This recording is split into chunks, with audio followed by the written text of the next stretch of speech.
യാത്രയിലുടനീളം ആദിത്യൻ ഒന്നും മിണ്ടിയില്ല. അനന്യയും അവൻ്റെ മൗനത്തെ ശല്യപ്പെടുത്താനും പോയില്ല. കാറിൻ്റെ പിൻസീറ്റിരുന്ന് പുറത്തെ കാഴ്ചകൾ കണ്ണു നട്ടിരിക്കുകയാണ് അവൾ. ഇടയ്ക്കിടെ റിവ്യൂ മിററിലൂടെ അവൻ അവളെ ഗൂഢമായി നിരീക്ഷിക്കുന്നുമുണ്ട്. ഇവൾ പറഞ്ഞതുപോലെ ഒപ്പിട്ട് തരുമോ, അതോ അഡ്മിഷൻ കിട്ടിക്കഴിഞ്ഞാൽ എന്നെ വഞ്ചിക്കുമോ? അങ്ങനെ ഒരു മനസ്സിൽ സംശയങ്ങൾ അലയടിക്കുമ്പോൾ അവൻ അതൊന്നും പുറത്തേക്ക് കാണിച്ചില്ല. എറണാകുളം ചാലക്കയിലുള്ള ശ്രീനാരായണ ഇൻസ്റ്റിറ്റ്യൂട്ട് ഓഫ് മെഡിക്കൽ സയൻസിൻ്റെ വിശാലമായ ക്യാമ്പസിലേക്കാണ് അവൻ കാറോടിച്ചിരുന്നത്. പ്രവേശനത്തിനായി പല പ്രമുഖ കോളേജുകളും മത്സരത്തിലായിരുന്നെങ്കിലും ഒടുവിൽ എല്ലാ സൗകര്യങ്ങളുമുള്ള ആ വലിയ മെഡിക്കൽ കോളേജിൽ തന്നെ അവളെ ചേർക്കാൻ അവനും തീരുമാനിച്ചു. കോളേജിൻ്റെ വിശാലമായ പാർക്കിംഗ് അവൻ കാർ നിർത്തി പുറത്തേക്കിറങ്ങി. അനന്യ അവനെ പിന്തുടർന്നു. മുന്നിൽ തലയുയർത്തി നിൽക്കുന്ന ആ മഹാസ്ഥാപനം കണ്ടപ്പോൾ അനന്യയുടെ തല കറങ്ങുന്നത് പോലെ തോന്നി. ദൈവമേ, എൻ്റെ സ്വപ്നങ്ങളൊക്കെ സത്യമാകാൻ പോവുകയാണോ? ഈ SNMസിൻ്റെ ഇടനാഴിയിലൂടെ സ്റ്റെതസ്കോപ്പും കഴുത്തിലിട്ട് ഡോക്ടറുടെ ആ വെള്ളക്കോട്ടും അണിഞ്ഞു നടക്കാൻ ഞാൻ എത്ര ആഗ്രഹിച്ചതാ, അവൾ അറിയാതെ സ്വയം പറഞ്ഞുപോയി. പെട്ടെന്നാണ് തലയിലൊരു കൊട്ട് വീണത്. ഞെട്ടി ഉണർന്ന അവൾ തല ഉയർത്തി നോക്കി. ആദിത്യനാണത്. എന്താടി, ഭ്രാന്ത് പിടിച്ചോ നിനക്ക്? ആകാശത്തേക്ക് നോക്കി നിന്ന് കാറ്റിൽ ചിത്രം വരക്കാതെ കോളേജിലേക്ക് നടക്കാൻ നോക്കുന്നേ, അവൻ കളിയാക്കി. അവൾ ചുണ്ടുകൂട്ടി. നിങ്ങൾക്കെന്താ സാറേ അറിയുക? ഒരു ലക്ഷ്യത്തേക്ക് പഠിച്ച് ആ ലക്ഷ്യം കൈയെത്തും ദൂരത്ത് എത്തുമ്പോൾ കിട്ടുന്ന ഒരു സന്തോഷമുണ്ട്. അത് വാക്കുകൾ കൊണ്ട് പറയാൻ പറ്റില്ല, അനുഭവിച്ച് തന്നെ അറിയണം.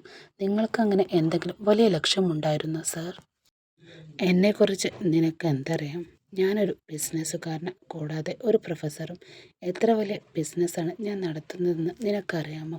അവൾക്ക് മുന്നിൽ അവൻ ഗാംഭീര്യത്തോടെ പറഞ്ഞു. സാറേ, നിങ്ങൾ വലിയ ബിസിനസ്സുകാരനായിരുന്നുള്ളൂ, അതിനു വേണ്ടെന്ന് പറഞ്ഞില്ലല്ലോ. ഞാൻ ചോദിച്ചത് എന്തെങ്കിലും കൊതിച്ച് ആഗ്രഹിച്ചിട്ട് നേടിയെടുക്കുന്ന ആ ലക്ഷ്യത്തെക്കുറിച്ചാ. ആദി അത് കേട്ടതും ഒന്ന് പുഞ്ചിരിച്ചു. എനിക്ക് അങ്ങനെയൊന്നുമില്ല. പഠിക്കണം, ബിസിനസ് നോക്കണം, അത്രമാത്രം. ഡോക്ടറോ എഞ്ചിനീയറോ വക്കീലോ ആകണം എന്നൊന്നും ഞാൻ സ്വപ്നം കണ്ടിട്ടേയില്ല. ഒരു നല്ല ബിസിനസ്സുകാരനാവണം എന്നേ ആഗ്രഹിച്ചിട്ടുള്ളൂ. ഇപ്പോഴത് സാധിക്കുകയും ചെയ്തു. അവർ സാവധാനം മെഡിക്കൽ കോളേജിൻ്റെ ഇടനാഴിയിലൂടെ മുന്നോട്ട് നടന്നു. ശരി, അത്ര വലിയ ലക്ഷ്യമാണെങ്കിൽ എത്ര വയസ്സുള്ളപ്പോഴാണ് നീ ഡോക്ടർ സ്വപ്നം തലയിൽ കയറിയത്? അവൻ കൗതുകത്തോടെ അവളോട് ചോദിച്ചു. കാവേരിയുടെ കണ്ണുകൾ പഴയൊരു ഓർമ്മയുടെ നീയിൽ വീണു. എനിക്കൊരു 5 വയസ്സുള്ളപ്പോഴാണ് സാറേ ഞങ്ങളുടെ അയൽപ്പക്കത്തെ ഒരു ചേച്ചിക്ക് പ്രസവവേദന വന്നത്. ആശുപത്രിയിൽ കൊണ്ടുപോയി. പക്ഷേ പ്രസവത്തോടെ ആ ചേച്ചിക്ക് അസുഖം വന്ന് അവർ മരിച്ചുപോയി. അതറിഞ്ഞ് ഞങ്ങൾ ഒരുപാട് കരഞ്ഞു. ഞങ്ങൾക്ക് ഒത്തിരി കഥകൾ പറഞ്ഞു തരുന്ന, വിഷമിക്കുമ്പോൾ ഭക്ഷണം തരുന്ന നല്ലൊരു ചേച്ചിയായിരുന്നു അത്. പ്രസവത്തോടെ ആ ചേച്ചിക്ക് അസുഖം വന്ന് അവർ മരിച്ചുപോയി. അതറിഞ്ഞ് ഞങ്ങൾ ഒരുപാട് കരഞ്ഞു. ഞങ്ങൾക്ക് ഒത്തിരി കഥകൾ പറഞ്ഞു തരുന്ന, വിഷമിക്കുമ്പോൾ ഭക്ഷണം തരുന്ന നല്ലൊരു ചേച്ചിയായിരുന്നു അത്. ഒരു നല്ല ഡോക്ടർ അടുത്തുണ്ടായിരുന്നെങ്കിൽ ആ ജീവൻ രക്ഷിക്കാമായിരുന്നു എന്ന് ആളുകൾ പറയുന്നത് ഞാൻ കേട്ടിട്ടുണ്ട്. അന്ന് എൻ്റെ കുഞ്ഞു മനസ്സിൽ കുറിച്ചതാണ് ഒരു ഡോക്ടറാകണമെന്നത്. ആരുടെയും ജീവൻ വെറുതെ പൊലിഞ്ഞു പോകാൻ അനുവദിക്കരുത് എന്ന്. +2 കഴിഞ്ഞു മുതൽ നീറ്റ് കോച്ചിങ് ക്ലാസ്സിന് പോകുന്നതും അതുകൊണ്ടാ. എൻ്റെ അച്ഛൻ ദിവസവും എന്നെ കൊണ്ടുപോകുമായിരുന്നു. അവൾ പറഞ്ഞു നിർത്തി. ആദ്യം അവളെ ആയത്തിലൊന്ന് നോക്കി. തുടങ്ങിയത് അവിടെയാണെങ്കിലും നീ കഥ അവസാനിപ്പിക്കുന്നത് എന്നിൽ കൊണ്ടുവന്നാണല്ലോ. അവൻ ചെറിയൊരു പുഞ്ചിരിയോടെ തുടർന്നു. ഇവിടെ നോക്ക്, നിന്നോട് ഞാനൊരു കാര്യം വ്യക്തമായി പറയാം. എനിക്ക് ഈ കുടുംബം, കുട്ടികൾ എന്നതിലൊന്നും വലിയ താല്പര്യമില്ല. ബിസിനസ് ലോകം മുഴുവൻ വളർത്തണം, പേരെടുക്കണം, അതുമാത്രമാണ് എൻ്റെ ലക്ഷ്യം. ശരി സർ, നിങ്ങളുടെ ആഗ്രഹം അങ്ങനെയാണെങ്കിൽ അതുപോലെ തന്നെ നടക്കട്ടെ, അനന്യ സൗമ്യമായി പറഞ്ഞു. പക്ഷെ ബിസിനസ്സിൽ ജയിച്ചു എന്ന് പറയും, ജീവിതത്തിൽ ജയിച്ചു എന്ന് മാത്രം നിങ്ങൾ പറയരുത്. ആദ്യ ചോദ്യഭാവത്തിൽ അവളെ നോക്കി. ജീവിതത്തിലെ യഥാർത്ഥ വിജയം എന്താണെന്ന് അറിയാമോ സാറിന്? അവൾ തുടരുമ്പോൾ അവളുടെ ശബ്ദത്തിൽ പ്രത്യേക ഒരു പക്വതയുണ്ടായിരുന്നു. ഒരു വിവാഹം കഴിച്ച് കുട്ടികളുണ്ടായി അവർക്ക് നല്ല വിദ്യാഭ്യാസം നൽകി അവരെ നല്ല നിലയിൽ വളർത്തി നാളെ അവർ ജീവിതത്തിൽ ഉയരങ്ങളിലെത്തുമ്പോൾ നെഞ്ചുവിരിച്ച് ഇതെൻ്റെ മകനാണ്, എൻ്റെ മകളാണ് എന്ന് അഭിമാനത്തോടെ പറയുന്ന ആ നിമിഷമുണ്ടല്ലോ, അതാണ് ജീവിതത്തിലെ വിജയം. ഇപ്പോൾ എന്നെ തന്നെ ഉദാഹരണമായി എടുക്കൂ. ഞാൻ പഠിച്ച് വലിയൊരു ഡോക്ടറാവും, ജനങ്ങളെ സേവിക്കും. പക്ഷേ അവിടെ കൊണ്ടും എൻ്റെ ജീവിതം തീരുന്നില്ല. എനിക്കൊന്നും ഒരു കുടുംബം വേണം, എൻ്റെ പേര് പറയാൻ ഒരു കുഞ്ഞും വേണം. അവളുടെ വാക്കുകൾ കേട്ട് ആദി ഒരു നിമിഷം തരിച്ചു നിന്നു. ഒരു കൊച്ചു പെൺകുട്ടിയിൽ നിന്ന് ഇത്രയും ആഴമുള്ള ചിന്തകൾ അവൻ പ്രതീക്ഷിച്ചിരുന്നില്ല. നിന്നെ വെറുമൊരു വായാടിയാണെന്ന് ഞാൻ ഇതുവരെ വിചാരിച്ച്. പക്ഷെ കൊള്ളാം, കാര്യമായി തന്നെ സംസാരിക്കാൻ അറിയാം നിനക്ക്, അവൻ സങ്കോചത്തോടെ പറഞ്ഞു. അത് പിന്നെ നിങ്ങൾക്കെന്നെ കളിയാക്കിയില്ലെങ്കിൽ ഉറക്കം വരില്ലല്ലോ, അവൾ ചിരിച്ചുകൊണ്ട് പറഞ്ഞു. ശരി, അഡ്മിഷൻ പ്രക്രിയ കഴിഞ്ഞാൽ ഒപ്പിട്ട ഡോക്യുമെൻറ്റുകളൊക്കെ റെഡിയല്ലേ സാറേ? എന്ത് ഡോക്യുമെൻ്റ്? അവൻ അമ്പരപ്പോടെ ചോദിച്ചു. അതെന്താ സാറേ അങ്ങനെ ചോദിക്കുന്നേ? എനിക്ക് അഡ്മിഷൻ എടുത്തു തന്നാൽ ഞാൻ ആ കരാർ പത്രത്തിൽ ഒപ്പിട്ട് തരാമെന്ന് പറഞ്ഞതല്ലേ? അതിലുള്ള പേപ്പറെല്ലാം തയ്യാറായില്ലേ എന്നാ ഞാൻ ചോദിക്കുന്നത്. ആദ്യം പുരുകങ്ങൾ ചുളിച്ച് അനന്യയെ നോക്കി. പിന്നെ ചുണ്ടിലൊരു ചെറിയ ചിരി വരുത്തി അവൻ ചോദിച്ചു. അഡ്മിഷൻ കിട്ടിയ ഉടനെ ഇവിടെ വെച്ച് തന്നെ ഒപ്പിട്ട് തരണം എന്നാണോ നിന്റെ വാശി?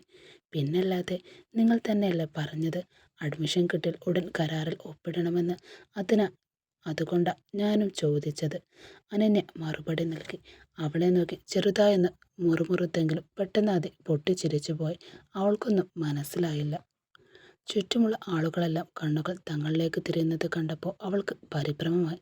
സാറേ, എല്ലാവരും നമ്മളെ തന്നെ നോക്കുന്നു, എന്തിനാ ഇങ്ങനെ ഉറക്കെ ചിരിക്കുന്നേ? ചുറ്റും നോക്കിക്കൊണ്ട് അവൾ രഹസ്യമായി ചോദിച്ചു. എഗ്രിമെൻ്റ് പത്രത്തിൽ ഒപ്പിടുമെന്ന് ഞാൻ പറഞ്ഞത് സത്യം തന്നെയാ, അവളോട് അടുത്തേക്ക് നീങ്ങി അവൻ മെല്ലെ പറഞ്ഞു. പക്ഷെ അതിന് കോളേജ് അഡ്മിഷൻ എടുത്ത അതേ പേന കൊണ്ട് തന്നെ ഉടൻ ഒപ്പിടണം എന്ന് നിർബന്ധമൊന്നുമില്ല. വീട്ടിൽ പോയിട്ട് ചെയ്യാം. വേണമെങ്കിൽ നിന്റെ മനസ്സ് നന്നായി ഒന്നുകൂടി പാകപ്പെട്ടതിന് ശേഷം ഒപ്പിട്ടാൽ മതി.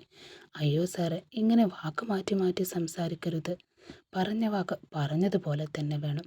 നിങ്ങൾക്ക് എനിക്ക് നിന്നുള്ള ഒപ്പ് മാത്രമല്ലേ വേണ്ടത്? ഞാൻ ഇപ്പോൾ തന്നെ ഇട്ടുതരാം. എടോ, അവൻ ചിരിയോടെ പറഞ്ഞു. എനിക്കിപ്പോൾ താനൊന്നും ഒപ്പിട്ട് തരേണ്ട, വീട്ടിൽ ചെന്നിട്ട് ഇട്ടു തന്നാൽ മതി. ഇപ്പോൾ വാ, ആദ്യം കയറി അഡ്മിഷൻ്റെ കാര്യങ്ങളൊക്കെ നോക്കാം നമുക്ക്. അതും പറഞ്ഞവൻ കോളേജിൻ്റെ MDയുടെ മുറിയിലേക്ക് നടന്നു. അനന്യ അവൻ്റെ പിന്നാലെയും ചെന്നു. അവരെ കണ്ടതും MD സന്തോഷത്തോടെ എഴുന്നേറ്റു. വരൂ ആദിത്യൻ സാർ, ഇരിക്ക്. അവരുടെ മുന്നിലെ കസേരയിൽ MD തുടർന്നു. ആദിത്യൻ സർ വിളിച്ചപ്പോൾ എനിക്ക് കാര്യമൊന്നും വ്യക്തമായില്ലായിരുന്നു. സത്യം പറഞ്ഞ അനന്യക്ക് സീറ്റ് നൽകണമെന്ന് പറഞ്ഞ് ഞങ്ങൾ ഇങ്ങോട്ട് റിക്വസ്റ്റ് അയക്കാൻ ഇരിക്കുന്നതായിരുന്നു. അനന്യ നിങ്ങളുടെ ഭാര്യയാണെന്നറിഞ്ഞപ്പോൾ വലിയ സന്തോഷമായി സർ. പക്ഷേ എന്താ സർ കല്യാണത്തിൻ്റെ കാര്യം ഞങ്ങളെയൊന്നും അറിയിക്കാതിരുന്നത്? അതെല്ലാം പെട്ടെന്നായിരുന്നു. ആദിത്യൻ തന്ത്രപരമായി ആ ചോദ്യത്തിൽ നിന്നും ഒഴിഞ്ഞു മാറി. തുടർന്ന് അഡ്മിഷൻ നടപടികൾ വളരെ വേഗത്തിൽ തുടർന്നു. പ്രിൻസിപ്പലും അവിടെ എത്തിയിരുന്നു. പ്രമുഖനായ ഒരു ബിസിനസ്മാൻ ആയതുകൊണ്ട് തന്നെ MDയുടെ മുറിയിലിരുന്ന് വളരെ പെട്ടെന്ന് അനന്യയുടെ അഡ്മിഷൻ പ്രൊസീജിയറുകളെല്ലാം പൂർത്തിയായി. ശരി സർ, കോളേജ് തുറക്കുന്ന ആദ്യ ദിവസം തന്നെ ഞങ്ങൾ വിവരമറിയിക്കാം, MDയും പറഞ്ഞു. വളരെ സന്തോഷം സർ എന്ന് പറഞ്ഞ് ആദ്യം എഴുന്നേറ്റു. അതിനിടയിൽ MD ഒന്ന് കൂട്ടിച്ചേർത്തു. പിന്നെ എനിക്ക് പ്രധാനപ്പെട്ട ഒരു ബിസിനസ് കാര്യം സംസാരിക്കാനുണ്ടായിരുന്നു. അത് കേട്ടതും അനന്യയോട് പറഞ്ഞു. അനന്യ, നീ പുറത്ത് കാറിൽ പോയിരിക്ക്, ഞാൻ ഇപ്പോൾ വരാം. അവൾ പുറത്തേക്ക് ഇറങ്ങിയതും MD കാര്യം തിരക്കി. കൊച്ചിയിൽ നമ്മുടെ കുറച്ച് സ്ഥലമുണ്ടല്ലോ സർ, അവിടെ ഒരു പുതിയ ആശുപത്രി നിർമ്മിക്കുന്നതിന് ബന്ധപ്പെട്ട കൺസ്ട്രക്ഷൻ കാര്യങ്ങൾ സംസാരിക്കാനാണ് ഞാനിപ്പോൾ നിങ്ങളെ ഇവിടെ നിർത്തിയത്. അവർ ആ ബിസിനസ് ചർച്ചയിൽ മുഴുകിപ്പോയി.